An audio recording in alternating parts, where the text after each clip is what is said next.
రవి గారు, సుప్రీంకోర్టు కొలీజియంపై కేంద్రం ఒత్తిడి అంటే ఇన్ని రోజులు చూసాం న్యాయ వ్యవస్థ మీద, లేకపోతే వేరే వేరే రకాలుగా ఒత్తిడి కనపడడం ఇవన్నీ చూసాం. కాకపోతే మొదటిసారిగా కొలీజియంపై ఒత్తిడి రావడం, ఒక జడ్జి మార్పు వరకు అది దారితీయడం, ఇది మనం గమనించాం. ఏంటి సార్, ఏం జరుగుతుంది? మొదటిసారి అని చెప్పలేం, కానీ అసాధారణంగా ఎక్స్ట్రాడినరీగా జరిగింది.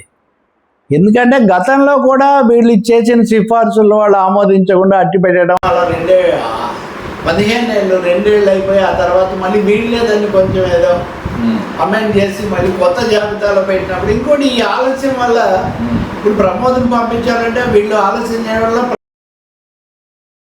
ఇటువంటివి చాలా ఉన్నాయి. చాలా ప్రతిభావంతులైన న్యాయమూర్తులకు కూడా సుప్రీంకోర్టుకు రావాల్సిన ప్రమోషన్ రాకపోవడం ఇట్లాంటివి చాలా జరిగాయి. కానీ మీరు అడుగుతున్నట్టుగా ఈ వారం చాలా ఖచ్చితంగా జరిగింది ఏమంటే, చీఫ్ జస్టిస్ గవాయ్ ఆధ్వర్యంలో ఉన్న 5 సభ్యుల కొలీజియం వాళ్ళే నియామకాలు చేస్తారు కదా, తను చేసిన సిఫార్సును తనే మార్చుకుంది. ఓకే, మార్చుకోవడానికి కేంద్ర ప్రభుత్వం అడగడమే కారణమని కూడా వాళ్ళు అక్నాలెడ్జ్ చేశారు.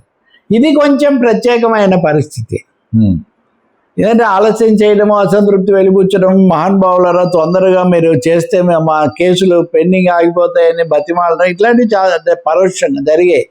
ఆఖరికి ఒక చీఫ్ జస్టిస్ అయితే ప్రధానమంత్రి గారు ఉన్న వేదిక మీదే ఆయన కళ్ళ నీళ్ళు కూడా పెట్టుకున్నాడు. ఆయన మోదీ గారు ఆయన ఓదార్చారు. ఇట్లాంటివి చాలా జరిగాయి. మొత్తం మీద న్యాయ వ్యవస్థను ప్రభావితం చేయాలి, తమకు కావాల్సిన వాళ్ళని తెచ్చుకోవాలంటాం. కొన్ని తీర్పుల మీద ఈ మధ్యకాలంలో అయితే హైకోర్టులు తీసుకున్న దాని మీద సుప్రీంకోర్టు కొంచెం అసంతృప్తిని వ్యక్తం చేయడం, ఇట్లాంటివన్నీ కూడా జరిగాయి. తాజా ఇప్పుడు ఈ కేసులో అతుల్ శ్రీధరన్ అనే ఒక న్యాయమూర్తిని మధ్యప్రదేశ్ హైకోర్టు నుంచి ఛత్తీస్గఢ్ హైకోర్టుకు కొలీజియం బదిలీ చేసింది. బదిలీ చేస్తూ సిఫార్సు పంపించింది కేంద్ర ప్రభుత్వానికి.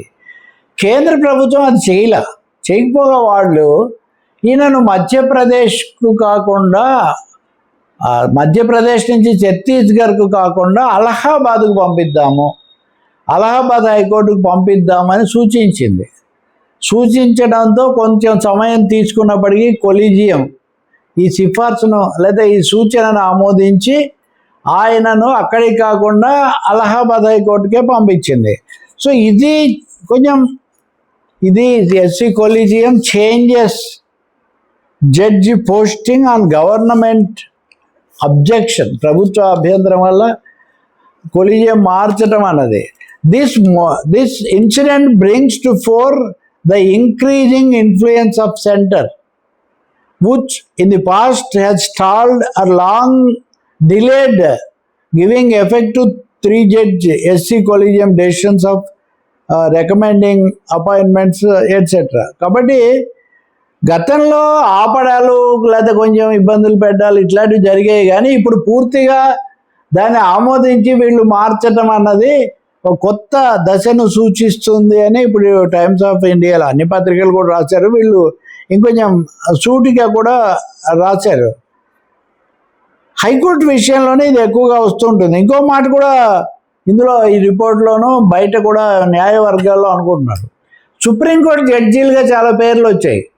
వాళ్ళ పేర్లు దాదాపు చాలా సందర్భాల్లో ఆమోదం పొందేసి వాళ్ళు వచ్చేస్తున్నారు సుప్రీంకోర్టు. ఏదో 1-2 తప్ప. ఉదాహరణకు ఒరిస్సా హైకోర్టు నుంచి జస్టిస్ మురళీధరన్ ఉండేవాళ్ళు, ఆయన ఒప్పుకోలేదు ఎన్నిసార్లకు.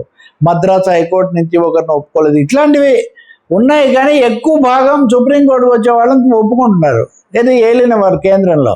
కానీ హైకోర్టులకు మటుకు ఎవరు జడ్జీలుగా ఉండాలన్న విషయంలో వాళ్ళు నిర్దిష్టమైన స్పష్టమైన అభిప్రాయాలు కలిగి ఉండడం మనం గమనిస్తాం.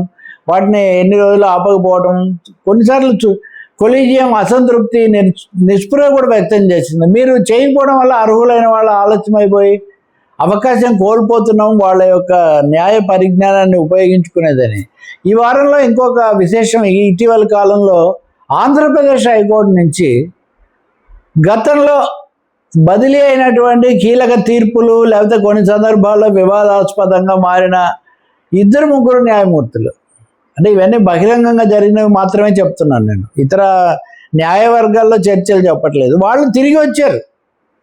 ఇలా తిరిగి వచ్చిన వాళ్ళల్లో ఒక న్యాయమూర్తి గారు మరొక రాష్ట్రంలో న్యాయమూర్తిగా ఉన్నప్పుడు ఆయనకు అక్కడి నుంచి వీడ్కోలు ఇస్తుంటే అసలు ఇష్టానుసారం చేస్తున్నారు. నేను నా ఆరోగ్యము, నా భార్య ఆరోగ్యం ఇట్లాంటి విషయాల్లో అడిగినా కానీ కొలీజియం ఏం పట్టించుకోలేదు. ఇలా బహిరంగంగా తన అసంతృప్తి ఆయన వ్యక్తం చేశారండి. ఇవన్నీ మీరు కనుక ఒకసారి ఫ్రేమ్ చేసుకొని చూస్తే న్యాయ వ్యవస్థ ఎట్లాంటి ఒడిదుడుకులకు ఎట్లాంటి వాటికి గురవుతుంది మనకు అర్థమవుతుంది.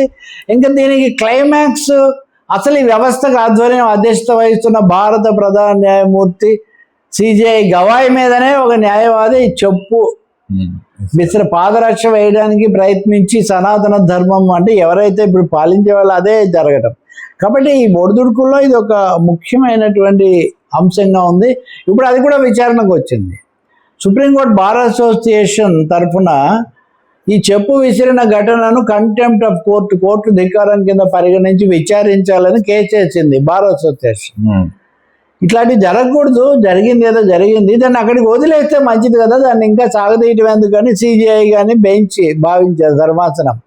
లేదు, దీన్ని రికార్డ్ చేయాలి, అది చాలా పొరపాటు అనేది కూడా తెలియాలి అనే పద్ధతిలో బార్ అసోసియేషన్ గట్టిగా పట్టుబడటంతో దాన్ని ఏదో తర్వాత మేము విచారిస్తామని వాళ్ళలో పక్కన పెట్టారు. కాబట్టి ప్రమోద్ వీటి అన్నిటిలో ఏకపక్ష ధోరణి అనేది ఎలా, ఇంకొక కేంద్రం తరఫున మాట్లాడినటువంటి ఒక పెద్ద మనిషి మధ్య అసలు కోర్టులే మోదీ గారి తరహా ఈ దూసుకుపోకుండా అడ్డుపడుతున్నాయి ప్రతిదానికి అని ఆయన ఒక వ్యాఖ్యానం చేశారు.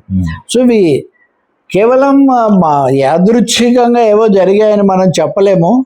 ఇంతకుముందు కూడా 1-2 సార్లు జరిగాయి. ఉదాహరణకు ముఖ్యంగా జయంత్ పాటిల్ అని గుజరాత్ హైకోర్టు రోజుల్లో ఆయన అక్కడ ప్రభుత్వానికి ఇష్టం లేని ఒక కేసు మీద దర్యాప్తుగా ఆదేశించారు. దాంతో చాలా ఉన్నాయి అట్లా.